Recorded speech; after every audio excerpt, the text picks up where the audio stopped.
ఈరోజు గూడూరు పట్టణ పరిధిలో తిరుపతి జిల్లాలో ఒక అత్యాచారం గురించి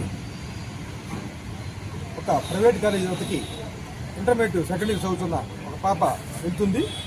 అక్కడికి ఒక రౌడీ షెటర్ అనేవాడు గూడూరు పట్టణ పరిధిలోని వంటవన్ పరిధిలోని గుంచుపల్లి వినయ్ కుమార్ అక్కడికి వెళ్ళి ఆ అమ్మాయిని ముందు రాముంటాడు, ఆటోలో వెళ్తాడు.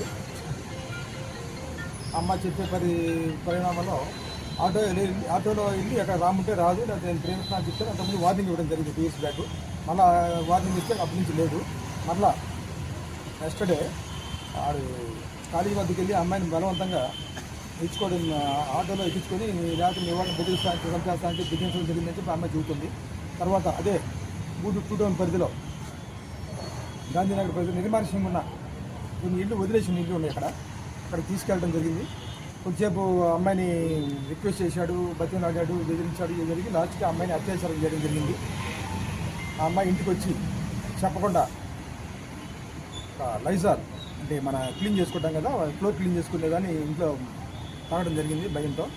తర్వాత దాన్ని వామిటింగ్ వస్తుంటే అప్పుడు తల్లిదండ్రులు అడిగితే అప్పుడు చెప్తుంది జరిగిందని.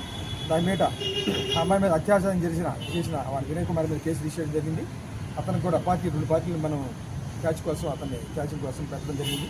దీని మీద కూడా చాలా సీరియస్ యాక్షన్ మా ఎస్పీ గారు చెప్పారు. ఆ సారు చాలా సీరియస్ యాక్షన్ తీసుకోవడం జరుగుతుంది. వారిని ఎట్టి పరిస్థితుల్లో వదలం.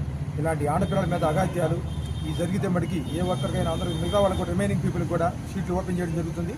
చిన్నపిల్లల మీద మరి జరిగితే మటుకి ప్రత్యేక కోర్టులతో వారిని యాజ్ పాసిబుల్ వాళ్ళ మీద ఛార్జ్ షీట్ ఫైల్ చేయడం, మన ఫోరెన్సిక్ సంబంధించిన ల్యాబులకు కూడా సంబంధించిన ఇన్ఫర్మేషన్ కూడా తీసుకోవడం, ఇమీడియట్గా ఛార్జ్ షీట్ ఫైల్ చేసి శిక్షలు వేధించే విధంగా కూడా చర్యలు తీసుకోమని చెప్పి పైనుంచి అధికారులు మాకు తెలియపరిచారు.